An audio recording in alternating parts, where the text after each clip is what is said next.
Hello friends, welcome to our channel novel current. दोस्तों, यहाँ पिछले 2 से 3 दिनों के बीच घटित महत्वपूर्ण घटनाओं को ही विस्तृत रूप से प्रस्तुत किया जाता है, जो न सिर्फ पीटी बल्कि मुख्य परीक्षा मेंस के लिए भी महत्वपूर्ण है। पीएससी, बीपीएससी या किसी भी प्रतियोगी परीक्षा के परीक्षार्थी जो समसामयिकी से संबंधित घटनाओं को गहराई से समझना चाहते हैं, उनके लिए यह चैनल बेहद महत्वपूर्ण है। तो चलिए शुरू करते हैं। इंडो पैसिफिक इकोनॉमिक फ्रेमवर्क में कितने देशों को शामिल करने की घोषणा की गई है? दोस्तों, आंसर है ऑप्शन सी, 13 देश। अमेरिकी राष्ट्रपति जो बिडेन ने 23 मई 2022 को हिंद प्रशांत व्यापार समझौते इंडो पैसिफिक इकोनॉमिक फ्रेमवर्क की घोषणा की है। दोस्तों, इस समझौते पर 13 देशों ने हस्ताक्षर किए हैं और इनमें भारत और जापान भी शामिल हैं। इंडो पैसिफिक इकोनॉमिक फ्रेमवर्क की घोषणा जापान की राजधानी टोक्यो में क्वाड शिखर सम्मेलन के दौरान की गई है। जी हां, क्वाड शिखर सम्मेलन जिसमें 4 देश शामिल हैं, भारत, अमेरिका, जापान और ऑस्ट्रेलिया। दोस्तों, हिंद प्रशांत क्षेत्र में क्वाड के गठन के बाद इस क्षेत्र के दूसरे प्रमुख देशों को मिलाकर एक बड़ा आर्थिक सहयोग संगठन बनाने की शुरुआत टोक्यो में की गई है। ये एक बहुत बड़ी पहल है चीन की काट के लिए। हिंद प्रशांत आर्थिक फ्रेमवर्क में शामिल होने वाले जो 13 देश हैं, वे 13 देश हैं भारत, अमेरिका, जापान, ऑस्ट्रेलिया। ये चारों तो क्वाड में शामिल हैं। इसके अलावा जो अन्य देश हैं, न्यूजीलैंड, सिंगापुर, थाईलैंड, दक्षिण Korea, Malaysia, Philippines, Vietnam, Indonesia और ब्रुनेई, ये 13 देश इसमें शामिल हैं हिंद प्रशांत आर्थिक फ्रेमवर्क में। प्रश्न यह है कि इसका गठन किन उद्देश्यों के लिए किया गया है? तो जो इसके उद्देश्य बताए गए हैं इस फ्रेमवर्क के, उनमें पहला है सदस्य देशों की अर्थव्यवस्था को आपस में जोड़ना। दूसरा, डिजिटल व्यापार के लिए एक उच्च स्तरीय नियम बनाना। तीसरा, ऑनलाइन प्राइवेसी एवं डिजिटल धोखाधड़ी रोकने के लिए कार्य करना। चौथी है मजबूत सप्लाई चेन की स्थापना करना, सप्लाई चेन की दिक्कतों को पहले ही पहचान कर उन्हें दूर करना। पांचवा, महंगाई रोकना। छठा है महत्वपूर्ण खनिज पदार्थों के उत्खनन में एक दूसरे से सहयोग करना। सातवां, पर्यावरण क्षरण रोकने के लिए स्वच्छ ऊर्जा को बढ़ावा देना। एवं आठवां, बेहतरीन ढांचागत सुविधा तैयार करना। जी हां, बेस्ट इंफ्रास्ट्रक्चर तैयार करना। ये सभी मुख्य उद्देश्य है किसके? हिंद प्रशांत आर्थिक फोरम के। दोस्तों, जो लोग साथ साथ मेंस की भी तैयारी कर रहे हैं, वे इस प्रश्न को अच्छी तरह से तैयार कर ले कि इसके क्या भविष्य में परिणाम होंगे और इसके क्या फायदे हैं और क्या नुकसान हो सकते हैं, चीन की इस पर क्या आपत्ति हो सकती है। तो इन सभी प्रश्नों के परिप्रेक्ष्य में आप अपने नोट्स को साथ साथ तैयार करते हुए चलें। हाल ही में निम्नलिखित में से किस संस्था अथवा संगठन की स्थायी समिति, जी हां, परमानेंट कमेटी का पुनर्गठन किया गया है? इसका आंसर है ऑप्शन ए, अंतरराज्यीय परिषद, इंटर स्टेट काउंसिल।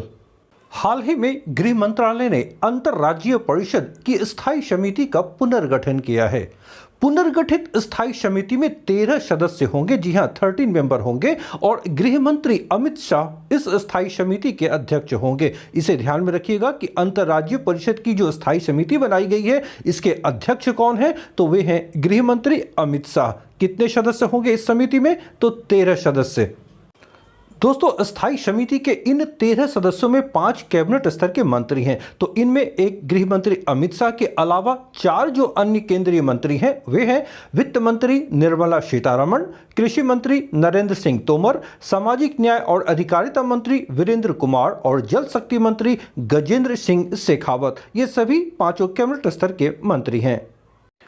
इसके अलावा अन्य 8 जो सदस्य हैं, वे 8 अलग अलग राज्यों के मुख्यमंत्री हैं। इनमें आंध्र प्रदेश, असम, बिहार, गुजरात, महाराष्ट्र, ओडिशा, पंजाब, उत्तर प्रदेश के मुख्यमंत्री शामिल किए गए हैं। तो इन 8 मुख्यमंत्रियों और 5 कैबिनेट मंत्री, तो कुल संख्या 13 हो गई जो अंतर्राज्यीय परिषद के स्थायी समिति के सदस्य बनाए गए हैं।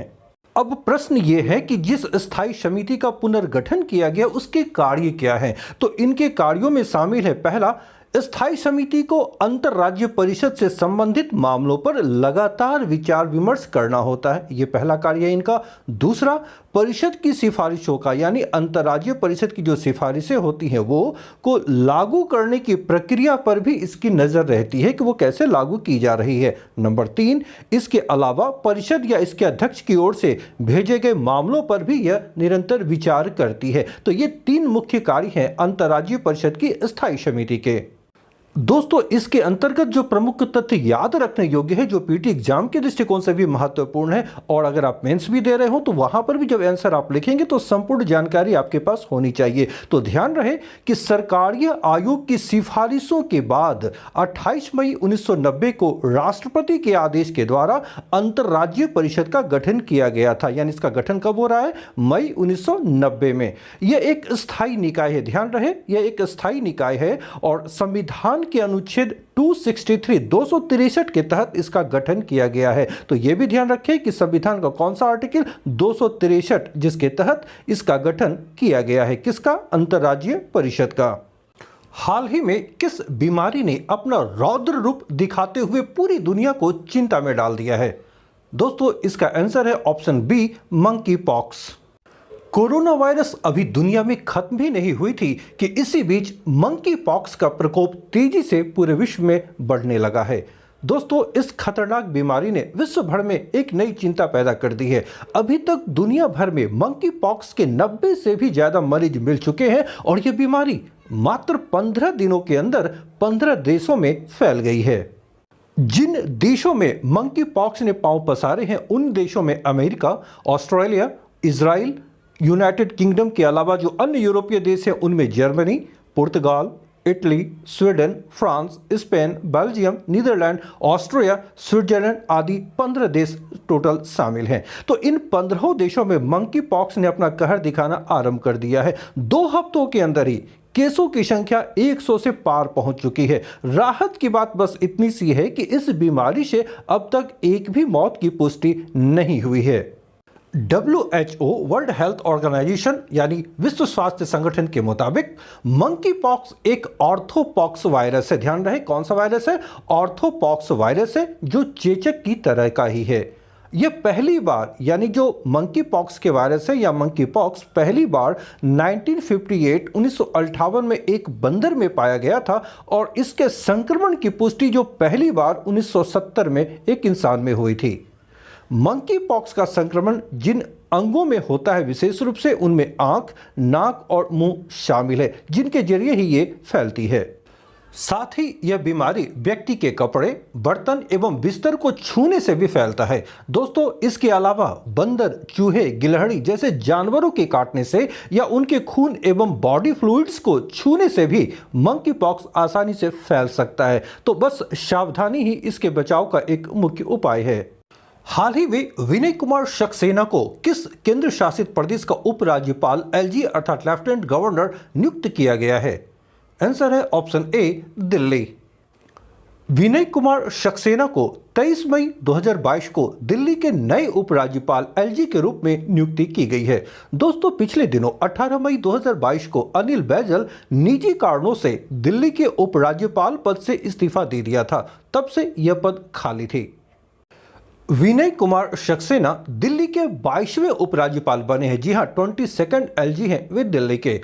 उपराज्यपाल पद पर नियुक्त होने से पहले वे खादी ग्रामोद्योग आयोग भारत सरकार के अध्यक्ष पद पर आसीन थे। दोस्तों, विनय कुमार सक्सेना की जो पढ़ाई है उन्होंने ग्रेजुएशन कानपुर यूनिवर्सिटी से किया है। इसके पश्चात उन्होंने पायलट की ट्रेनिंग भी ली है। वे कॉरपोरेट के साथ साथ NGO सेक्टर में भी काम कर चुके हैं।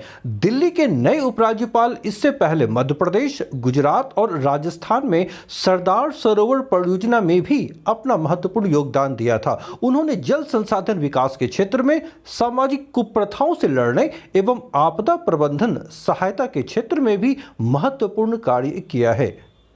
कोरोना के घटते मामलों के बीच निम्नलिखित में से किस देश में एक नए वेरिएंट ओमिक्रॉन BA.4 ने दस्तक दी है? जी हां, ओमिक्रॉन BA.4। तो यह देश है ऑप्शन बी, भारत। हाल ही में कोरोना के घटते मामलों के बीच भारत में एक नए वेरिएंट ने दस्तक दी है। दोस्तों, BA.4 ओमिक्रॉन वेरिएंट का पहला केस हैदराबाद में सामने आया है। इस वेरिएंट का पता कोविड-19 जीनोमिक सर्विलांस प्रोग्राम के माध्यम से लगाया गया है। एक अध्ययन में सामने आया है कि जिस तरह ओमिक्रॉन एवं डेल्टा वेरिएंट आपस में मिलकर डेल्टा क्रोन नामक नया वेरिएंट बनाया था, ठीक इसी प्रकार ओमिक्रॉन भी अपने सब वेरिएंट से जुड़ गए हैं, जिसे BA.4 वेरिएंट नाम दिया गया है। ध्यान रहे, ओमिक्रॉन के उपसंस्करण का पहली बार जनवरी 2022 में दक्षिण अफ्रीका में पता चला था। सबसे पहला नमूना दक्षिण अफ्रीका में 10 जनवरी को एकत्र किया गया था। ओमिक्रॉन ने पिछले कुछ महीनों में तेजी से अपना रूप बदलने लगे हैं। विशेषज्ञों के अनुसार ओमिक्रॉन के सब वेरिएंट आगे चलकर बहुत बड़ी चिंता का विषय बन सकते हैं और कोरोना की चौथी लहर भी ला सकते हैं। इसलिए एक बार फिर से विश्व को इसके लिए आगाह किया गया है। किस विश्व संस्था द्वारा खाद्य असुरक्षा को दूर करने के लिए विभिन्न देशों को $30 बिलियन, जी हां, $30 बिलियन तक मदद की घोषणा की गई है? आंसर है ऑप्शन बी, विश्व बैंक, वर्ल्ड बैंक। विश्व बैंक ने खाद्य असुरक्षा को दूर करने के लिए $30 बिलियन तक मदद की घोषणा विभिन्न देशों के लिए की है। दोस्तों, खाद्य सुरक्षा संकट से निपटने के लिए विश्व बैंक अगले 15 महीनों के लिए, जी हां, 15 महीनों के लिए $12 अरब की नई परियोजनाओं की तैयारी पर विभिन्न देशों के साथ कार्य कर रहा है। वर्तमान में यूक्रेन और रशिया के साथ जो युद्ध चल रहे हैं और इसका परिणाम ये हुआ है कि दुनिया भर में खाद्यान्नों की भारी कमी देखने को मिल रही है। खासकर गेहूं की सप्लाई में भारी कमी आई है विश्व स्तर पर।